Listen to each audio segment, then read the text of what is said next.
Assalamualaikum kerabat dan sahabat, apa kabar?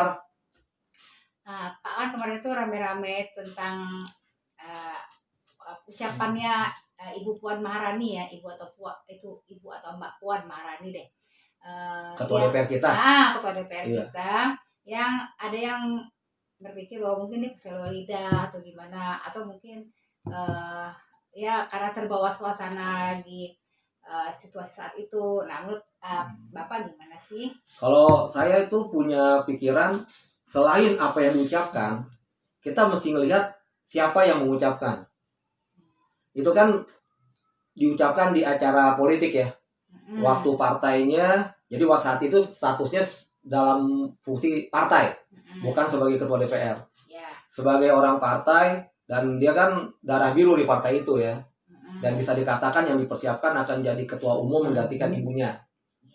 Nah, apakah mungkin dia kelepasan atau dia keselio lidah? Kita mesti lihat latar belakang. Sepanjang sejarah, orang yang punya latar belakang politik seperti Mbak Puan nggak ada lagi. Sejarah Indonesia. Lebih dari itu. Dunia. Bahkan lebih dari itu. Sepanjang sejarah peradaban umat manusia. Mbak Puan itu satu-satunya orang yang anak dan cucu presiden. Oh, maksudnya kan ada di Amerika kita tahu ya, ada Jenna sama Barbara Bush tuh. Tapi kan Jenna dan Barbara Bush yang jadi presiden bapaknya atau ibunya? Bapaknya. Sepanjang sejarah perempuan jadi presiden kan jauh lebih sedikit ya. Bahkan di Amerika pun belum pernah ada perempuan jadi presiden. Iya, belum. Berarti hebatan Mbak Puan. Terus hebatnya bukan hanya orang tuanya tapi kakeknya. Kakeknya Mbak Puan proklamator. Kakeknya Barbara dan Jenna bukan proklamator. Sorry. Tapi kan di Filipina ada juga loh yang ibunya presiden. Iya, mungkin anaknya Gloria Macapagal Arroyo maksudnya Mbak ya. Ya betul, Diosdado Macapagal itu presiden Filipina juga. Tapi kan bukan proklamator. Proklamator Filipina bukannya Macapagal. Jadi masih kerenan yang ini. Masih kerenan Mbak Puan, nggak ada yang ngalahin. Kalau Mbak Puan kan kakeknya presiden pertama dan proklamator di Indonesia. Kalau Barbara dan Jenna Bush, kakeknya kan bukan proklamator, bukan presiden, presiden biasa aja. Masa jabatannya juga pendek, cuma 4 tahun. Kakeknya Mbak Puan 20-an tahun. Iya, lebih hebat Mbak Puan. Kalau Barbara sama Jenna itu sekolahnya universitas yang ngetop loh. Universitas ngetop di mana? Di tempatnya di Amerika. Di Amerika, Mbak Puan universitas paling ngetop di Indonesia. Dan orang Indonesia ada nggak yang sekolah ke sana? Banyak. Nah, Mbak Puan pun kalau dulu ikutan tes, saya yakin dia bisa sekolah di sana. Tapi Barbara dan Jenna tes masuk UI nggak akan bisa diterima. Kenapa? Tesnya kan pakai bahasa apa?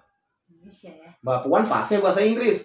Barbara dan Jenna bisa ya? Nggak bisa bahasa Indonesia, nggak bakal lulus masuk UI.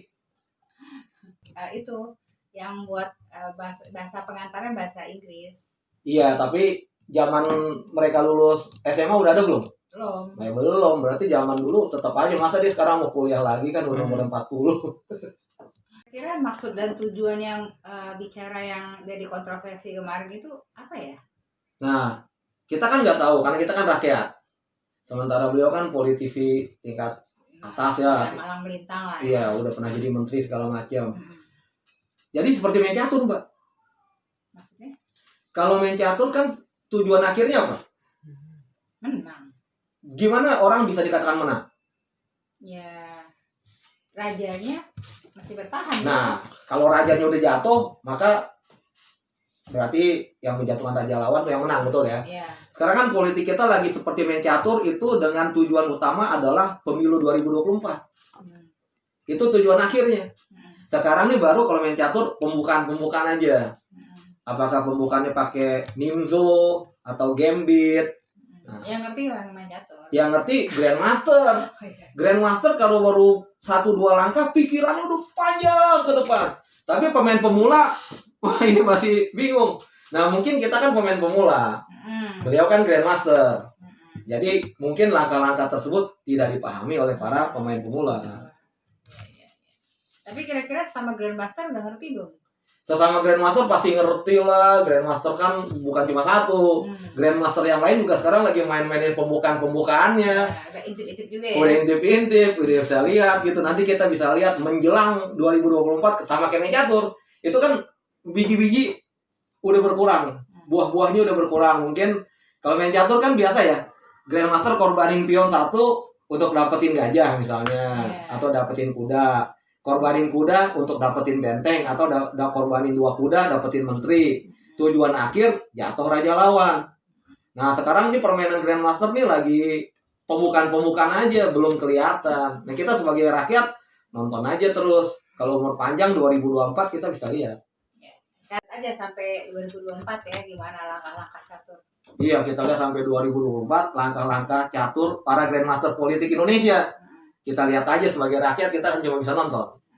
Ya, itu kan channel ini. Wassalamualaikum warahmatullahi wabarakatuh.